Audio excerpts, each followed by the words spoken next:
Hi friends, welcome to Gagan 4. ఈ strategy EMA based మీద run చేయడం జరుగుతుంది. మనకి ఎప్పుడైతే మనం ఏదైతే సెలెక్ట్ చేసుకుంటామో fast EMI, slow EMI select చేసుకుంటాం కదా, ఎప్పుడైతే మనకి అది క్రాస్ ఓవర్ జరుగుతుందో ఇక్కడ మనకి సెల్ ఆప్షన్ అన్నది చూపిస్తుంది, టెక్స్ట్ అయితే చూపిస్తుంది ఇక్కడ క్రాస్ ఓవర్ అయ్యింది అని. ఎప్పుడైతే క్రాస్ ఓవర్ అయ్యిందో మనం టార్గెట్స్ పెట్టుకుంటాం. కొన్నిసార్లు ఏం జరుగుతుందంటే 100కి వెళ్ళి బ్యాక్ వచ్చేస్తుంది, కొన్నిసార్లు 200 పాయింట్స్కి వెళ్తుంది. అంటే 200 పాయింట్స్ అంటే 2 పాయింట్స్, 3 పాయింట్స్, 5 పాయింట్స్, 10 పాయింట్స్. అంటే ప్రతి లెవెల్ మనం అందుకోవాలని చెప్పేసి డిఫరెంట్ టార్గెట్స్ అయితే పెట్టడం జరిగింది. సో దానికి సంబంధించిన లెవెల్స్ ఎలా అసైన్ చేస్తాం బాట్లోనే అన్నీ మీకు మొత్తం చూపిస్తాను. సో ఈ విధంగా ఉంటుంది. స్టాప్ లాస్, ట్రైలింగ్ మొత్తం అన్నీ కూడా ఇక్కడ అసైన్ చేయడం జరుగుతుంది. మీరు ఇక్కడ ఏదైతే అసైన్ చేస్తారో అవే టార్గెట్స్ అక్కడ మనకు ప్రింట్ రూపంలో వస్తాయి. సో ఎప్పుడైతే ఆ టార్గెట్స్కి రీచ్ అవుతాయో ఆ పొజిషన్ ఎగ్జిట్ అయిపోద్ది.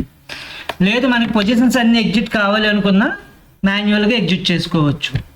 సో వన్స్ మనం పొజిషన్స్ తీసుకున్నాక ఓవర్కమ్ అవుతూ ఉంటుంది. ఒక్కొక్కసారి క్యాండిల్ రివర్స్ బ్యాక్ ఒక 15 పాయింట్లు, 20 పాయింట్లు సింగిల్ క్యాండిల్ వస్తుంది.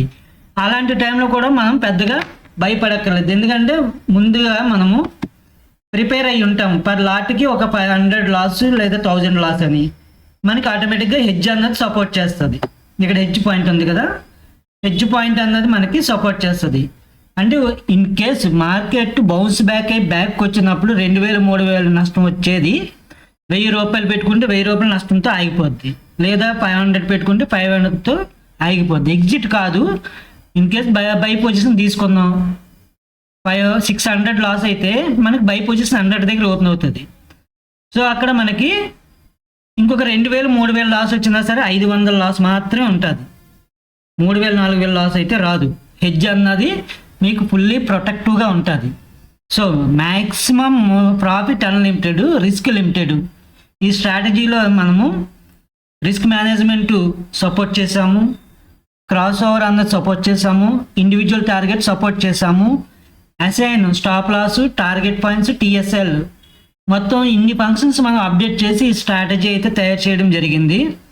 సో దీని మీద ఏమన్నా డౌట్స్ ఉంటే మెసేజ్ చేయండి. అలాగే మీకు డెమో కావాలన్నా మెసేజ్ చేయండి, డెమో ఇవ్వడానికి నేను ప్రయత్నిస్తాను. ఇంకా మీకు ఏమన్నా డౌట్స్ ఉన్నా, అప్డేట్స్ ఉన్నా సరే కొద్దిగా షేర్ చేయండి. మరి ఇంత అప్గ్రేడ్ చేయడం ట్రై చేస్తాను. Thank you friends, thank you very much.